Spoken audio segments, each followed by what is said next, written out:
salaamaaleykum wa rahmatulahi taala wa barakaatu suñu mbokku internet yi suñu mbokku téléspectateurs yu TMS TV ñi ngi ziar di am mbégte tey di samedi benn fan ci weeru mai atum 2021 ñu fas yéene nag ànd ak yéen ak le khalife général le roi médecine traditionnelle du monde the king of the king oto bi moom ngeen di seen muy door a ñëw ni kon maak Saliou ñoo war a ànd ak yéen ci commenté bi ci caméra bi di Mbaye Sall alors comme ni ñu amee habitude di ko def bés bu ne ak le khalife général le roi médecine du travail the king of the king di Alaaji Thierno Moule Sow mooy door a egsi noonu ci oto bu xonq bi nga gis noonu kon Saliou mu mel ni sëriñ bi mu ngi door a ñëw ñu koy dugal ci biir am na patient nag yu bëree bëri ñu koy xaar ci biir. Effectivement, Moustapha, c'est l'arrivée du maréchal, le khalife général des djinns, Thierno Moule Sow, le roi de la médecine traditionnelle, dans sa voiture rouge et noire, donc tout simplement en ce samedi 1er mai 2021. Donc vous le voyez très bien habillé avec un khaftan blanc, donc très bien cousu. Donc il est venu aujourd'hui un peu plus tôt, tout simplement pour recevoir les patients qui viennent d'importe quelle localité pour se faire aider, pour se faire soigner par le khalife général des djinns, le roi de la médecine traditionnelle, Moustapha.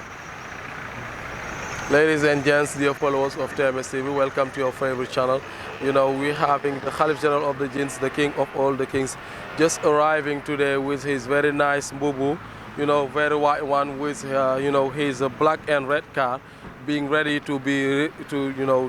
here and receive all the patients that are coming from every kind of areas and every kind of, localities. Moustapha Fall, so that's what is happening right now. jërëjëf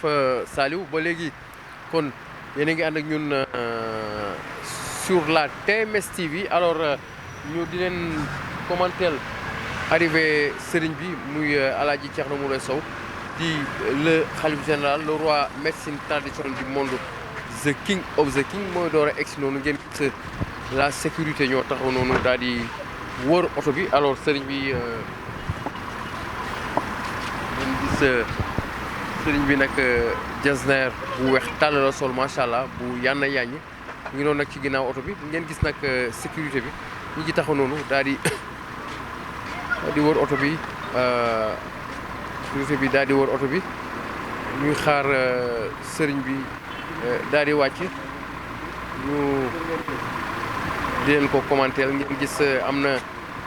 ñaari xale yu jigéen yoo xam ni ñu ngi fële di taxaw ci wet bi xam naa ni am na lu ñu bëgg ci sëriñ bi macha allah dañu bëgg sëriñ bi daal di leen ñaanal alors ñu ngi sëriñ bi noonu di leen ñaanal bu baax a baax ngeen ñu suivre sur la TMS TV kon moo bëggoon xam rek loolu mooy seen tànk fii ci kër gi. salaamaaleykum mbokk yi ñu ngi fii ci TMS TV mbokku internet yi nuyu nañ leen gis ngeen Thierno Moule Sow Alaaji Thierno Moule Sow le maréchal. The king of the all of the kings mu ngi dugg si ànd ak ay garde du corps am ñu ngi koy dugal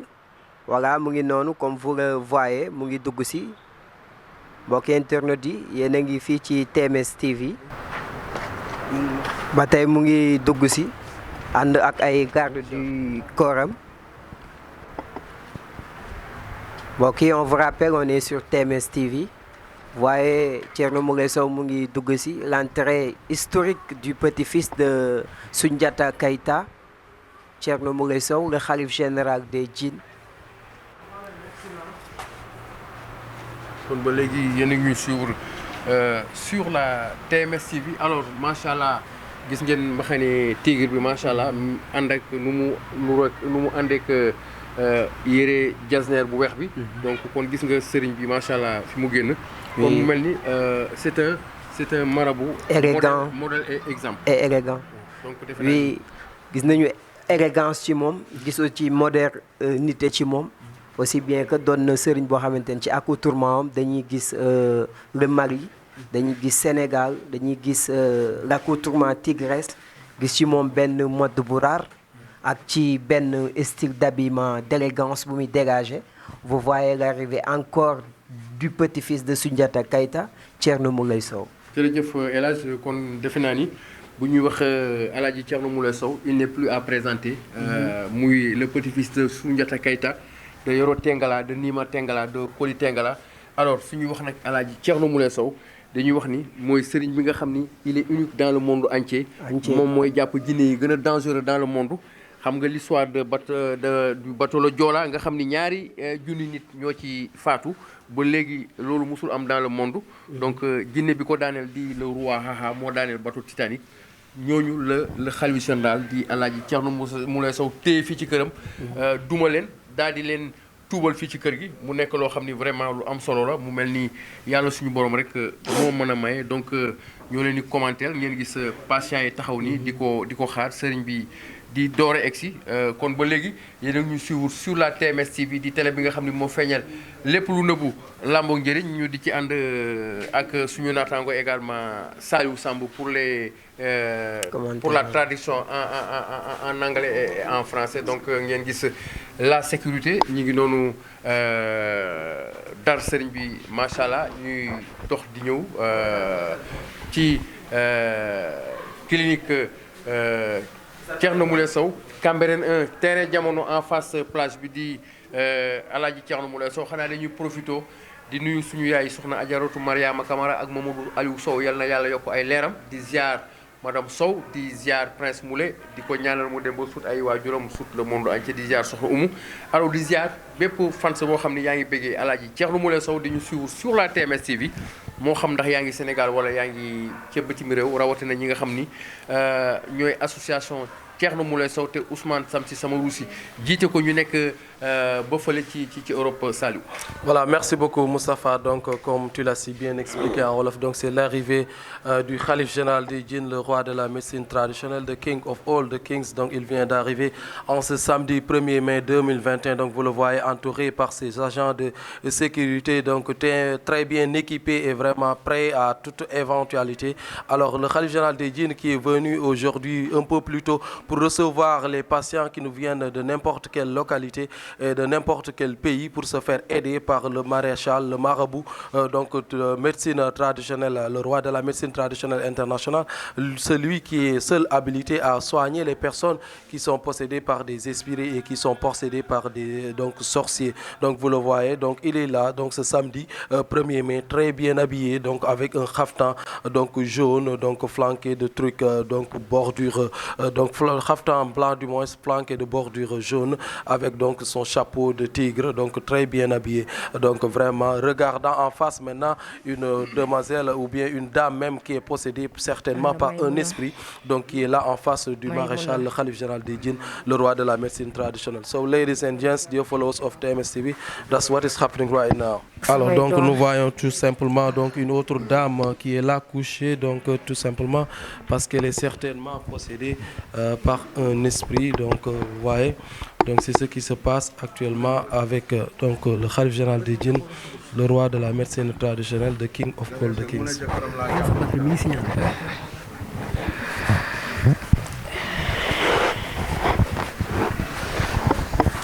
kon ba léegi yéen ngi sur la TMS TV donc ngeen gis lii nag defe naa ni du lu bees ci kër gi parce que lii ñu ngi koy dund ak sëriñ bi ay ati at sëriñ bi moom saa bu dugg see rek da ngeen di gis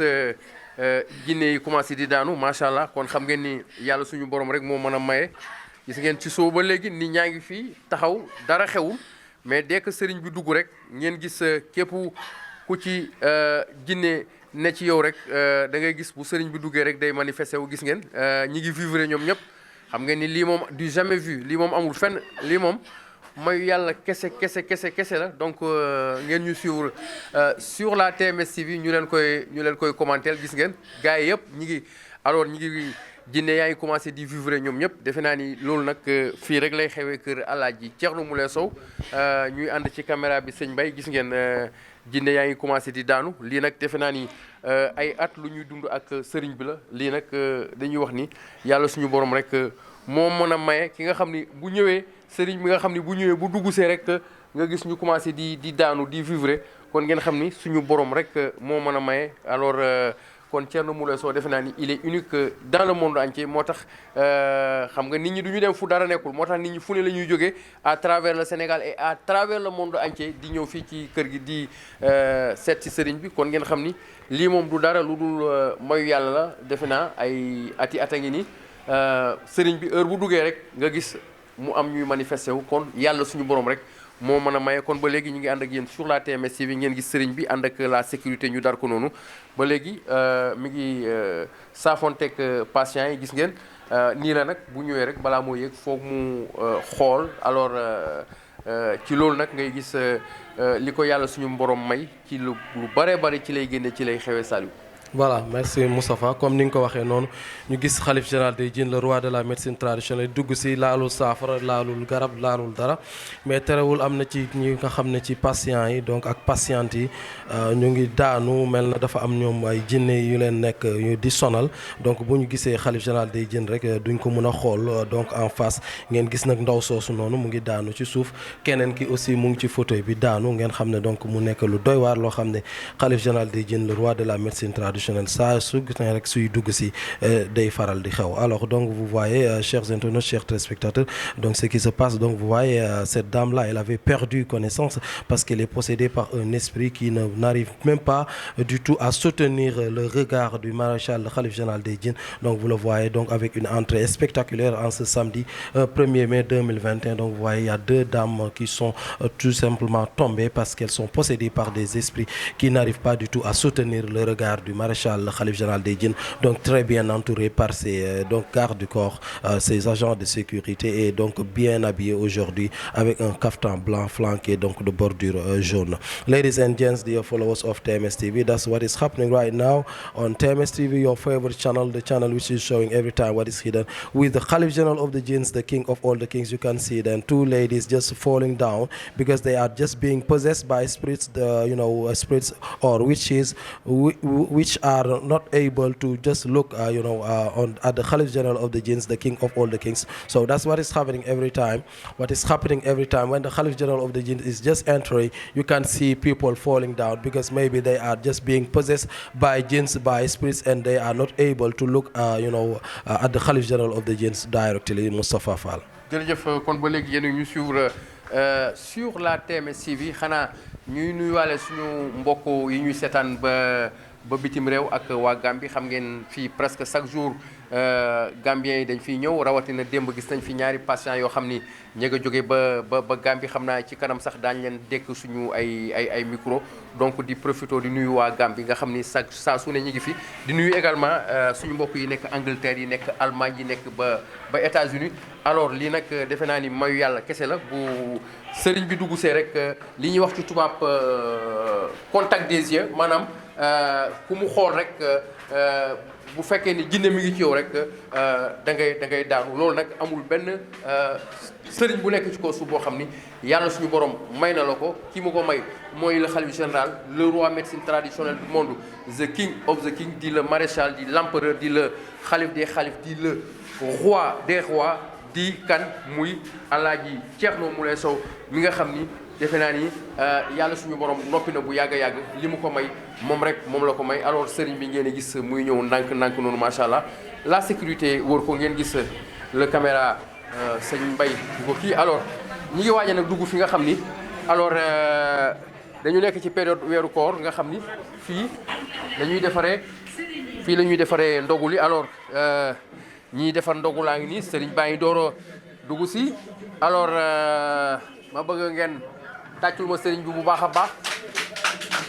macha allah. alors kon le khalife général mooy door a ñëw noonu. alors ci ñi nga xam ni mooy association Thierno Moule Sow bi nga xam ni ñooy préparé ndogu li ñu nekk ñoo xam ni ñu jàmbaare lañ nekk vraiment ci ndigalu sëriñ bi boobu ba léegi macha allah dara manqué wul sëriñ bi lépp la def lu war ñoom it vraiment taalibe yi macha allah kenn amul seen fay. saa su ne rek ñuy defar ndeysaan li ñuy wax ci olof di defar ba mu baax donc macha allah donc mu nekk loo xam ne lu am solo la kon sëriñ bi dañ koy ñaanal bu baax a baax di ko bàyyi yàlla suñu borom. alors sëriñ bi ñu ngi lay ziar di la jox sa wàccuwaay di am toujours mbégte di ànd ak yow sur la TMS TV. alors gis nañu weeru koor gi mi ngi sori ñu gis association bi vraiment ay jàmbaar lañ boobu ba léegi ñu ngi ci waar bi. alors lan nga ñuy wax ci ñoom rek sëriñ bi. waaw macha allah alhamdulilahi rabbil alamin a'uuzu billahi mina shaytaani rajim wala xawla wala quwata illa billahi azim. gannaaw ba ñu sante yàlla ñoo ngi julli ci yonente bi sallallahu alayhi wa sallam ñoo ngi leen di nuyu taalibe yi macha allah ñoo ngi ci waar bi kontaan nañ bu baax a baax gis nañ ne ñoo ngi ci liggéey bi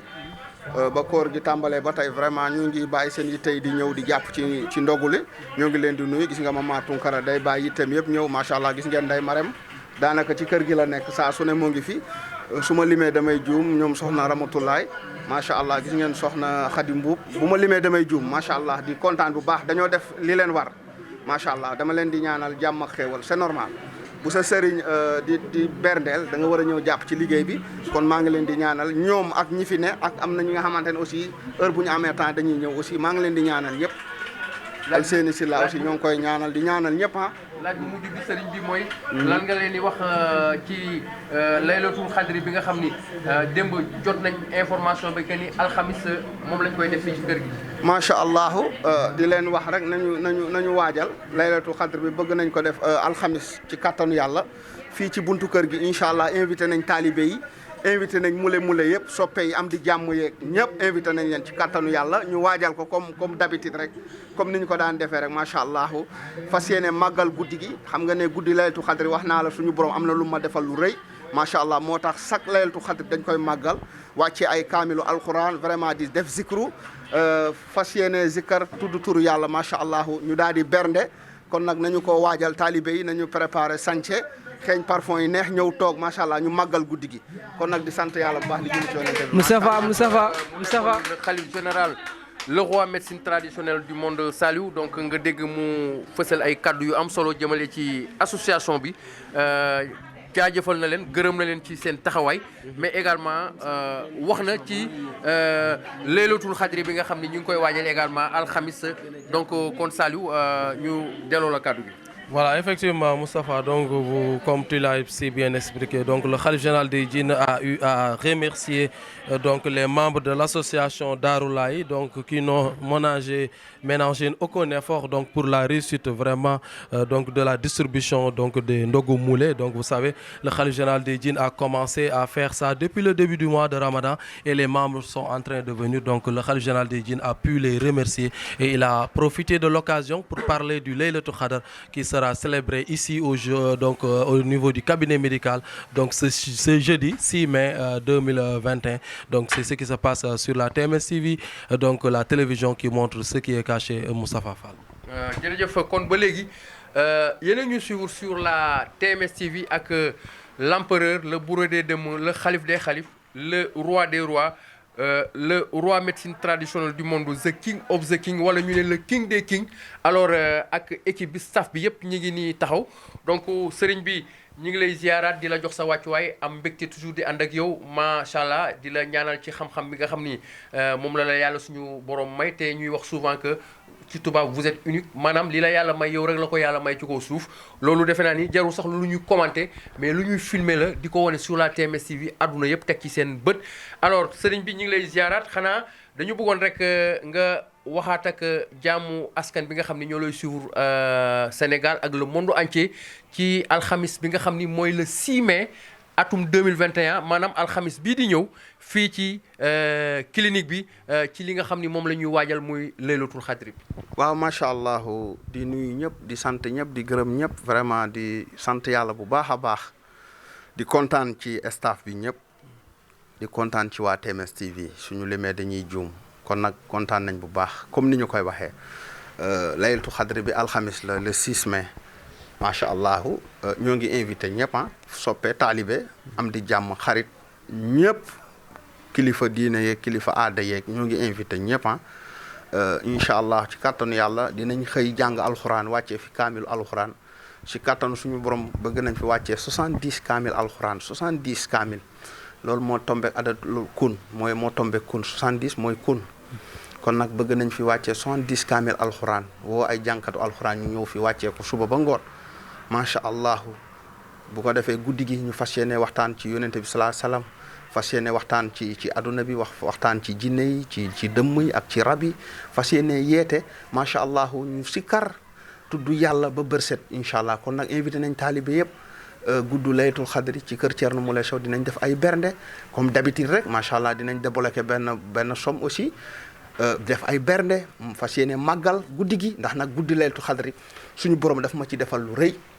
te xam ngeen ne guddi laylatul xadr suñu borom ci la wàcce alquranul karim macha allah kon nag bëgg naa ci saa su laylatul xadri ñëwee rek ma gën ci wane suma bopp ndax suñu borom am na lu ma defal ci jouru laylatul xadri kon nag ñoo ngi invité soppe yi taalibe yi am di jàmm yi di invité ñëpp ku mën a ñëw rek macha allah invité nañ la incha allah fii nii ci Cambérène 1 ci terrain jamono ci sama buntu kër macha allah. alors sëriñ bi ñu gis chaque année da ngay génnee ay millions yu bëree bëri gis nañ bële passé génnee nga lu mot 39 millions xam nga ni loolu sëriñ bi du caaxaan. te lépp ci sa poste lay génnee ñu bëggoon xam rek nan ngay gérer mbir moomu. parce que waaw sant yàlla bu baax julli ci yonente bi incha allah chaque at dañ koy gën a mën rek. macha allah daaw génne nañ lépp diggante koor gi. ba laytu xadri yëpp génne nañ 39 millions ren aussi génne nañ d'abord 32 millions ak lu ñu compté wul ndax nag macha allah mbir yi chaque minute dañuy am yu ñu yokk ak yooyu daanaka ëpp na 32 millions ëpp na 32 millions ndax boo xoolee léegi-léegi rek am na yi alseen yi dem jëndi ak yooyu xam nga ne koor ravitaillement bi chaque jour day yokku aussi ren tamit dinañ débloqué beneen xaalis génnee ko macha allah fas yéene màggal guddi gi macha allah tudd ci yàlla macha allah màggal alxuraan ndax nag xam nga ne alxuraan jour laytu xadri la wàcc fas yéene màggal alxuraan màggal yonte yàlla Muhammad sallallahu alayhi wasallam màggal guddi gi màggal alxuraan vraiment màggal suñu borom macha allah kon nag nañu ko préparé jeudi la xam naa dinañ ñëwaat macha allah defaat annonce pour gën a leeral nit ñi wax leen nan la ak naka la di sant yàlla bu baax di julli ci yonente bi chaque at dañ koy gën a mën rek ndax daaw dañoo génne woon 39 millions ren génne nañ 32 millions ak poussière te dèjà génne guñu yëfu laylatul xadri bi kon nag xam ngeen ne macha allah sant yàlla la rek julli ci yonente bi chaque at dañ koy gën a mën chaque at dañ koy gën a mën macha allah. jërëjëf kon defe naa ni li sëriñ bi wax leer na kon képp koo xam ni yaa ngi safoo TMS TV di bàyyi xel le khalife général le roi médecine traditionnelle du monde ni mu koy faral di defee at bu ne laylatul xadri bi muy organiser fii woone ci jaamu yàlla yëpp parce que boo déggee ci ay kàddoom nee na yàlla suñu borom da ko defal loo xam ni defalu ko kenn ci kaw suuf donc moo tax muy woo Sénégal di woo àdduna ñëpp alxamis fii ci clinique bi maanaam ci la ñuy def laylatul xadri bi nga xam ni at bu ne da koy def fii ci clinique bi alors gis ngeen daaw mu dépensé ci 39 millions fi mu ne nii laylatul xadri bi ñëwagul sëriñ bi jot na dépensé presque lu mot 32 millions ci li nga xam ni moom la génne sukkaru koor te fan yi ñu filmé leen ko wane leen ko ci TMS TV 32 millions yi ëpp na ko parce que gis ngeen ci kër gi fii association bi ñi ngi fi ak personnel bi chaque ngoon ñu génne koppar yu bare ba di jënd ay ndogu di ko jëmale ci jaamu yàlla askan yi ak yeneen yoo xam ni boole wuñ ko ci kon defe naa ni suñu duggee ci laylatul xadri bi am naa yaakaar dinañ dugg ci ay 60 millions jëm kaw loolu nag defe naa ni sant yàlla bu baax a baax la waaye dañuy wax ni ku yàlla suñu borom may xam-xam ku am ay jinne defe naa ni loolu du nekk loo xam ni daf lay të kon dañ ci am mbégte bu baax a baax di ñaanalaat sëriñ bi di ko bàyyi yàlla suñu borom kon ba léegi yéen a ñu suivre sur la TMS TV ngeen ñu waxaat ko alxamis le 6 mai muy juróom-benn fan ci weeru mai muy alxamis bii di ñëw la ñuy nag célébrer laylatul xadri fii ci clinique bi sëriñ bi invité képp kuy autorité képp kuy kilifa diine rawatina waa Touba waa Njaasaan waa Ñaseen suñu mbokku Laayeen yi suñu mbokku xaadir yi suñu mbokku ceneba yi fépp ci kaw suuf ñi nga xam ne ñi ngi ci Sénégal fépp fu jullit nekk même ñi nga xam ne ci jàngu bi la ñu bokk sax le khalife général mi ngi leen di invité alxamis fii ci clinique bi ngeen ñëw ñu célébrer laylatul xadri nekk guddi yonent bi sallallahu alayhi wa sallam nga xam ni sëriñ bi léppam yonent bi la léppam yàlla suñu borom la kon ñi ngi am mbégte di ànd ak yéen sur la TMS TV kon Saliou defe naa ni dégg nga li sëriñ bi wax xanaa ñu bàyyi la rek nga def la traduction. Voilà, effectivement, Moustapha, donc comme tu l'as si bien expliqué, donc ce jeudi 6 mai, donc c'est la nuit donc de Laylatul Qadr, ce qu'on appelle la nuit du prophète. Donc le khalife général des djinns appelle tous les talibés et tous les marabouts à venir assister donc à ce Laylatul Qadr, ce jeudi 6 mai donc 2021. Donc vous avez aussi vu l'entrée du maréchal, le khalife général des djinns en ce samedi 1er mai, et vous avez vu des femmes qui sont tombées parce qu'elles sont possédées par des esprits. C'est ce qui se passe toujours ici avec le Khalif général des djinns sur la TMS TV, la télévision qui montre ce qui est caché. Ladies and gents, dear followers of TMS TV, welcome to your favorite channel. You heard then what the Khalif general of the jinn was saying. He is just urging everybody and inviting everybody on this very Thursday, 6th of May 2021, to be here for the Laylatul Qadr, the night of the Prophet Muhammad sallallahu alaihi wasallam. So this coming Thursday, we're inviting you, and the Khalif general is inviting everybody to be here. So you saw here even how he was entering this very house. You saw some women just falling down because they are possessed by jinns, they are possessed by spirits. So that's what is happening every time on TMS TV, your favorite channel, with the Khalif general of the jinns, the king of all the kings, Moustapha. jërëjëf kon defe naa ni ba léegi yéen a ngi ànd ak ñun sur la TMS TV kon suñu mbokku internet suñu mbokku téléspectateurs yi alors tey di samedi 1er mai ginnaaw bi ñu dugalee sëriñ bi ngeen dégg mu jëbal ay kaddu yu am solo jëm ci 6 mai di Laylatul Qadri alors ñu commenté leen ko sëriñ bi di invité jaamu yàlla yëpp kon dañ leen wax ngeen teg seen loxo ba ci kanam ñu daal di dellusiwaat.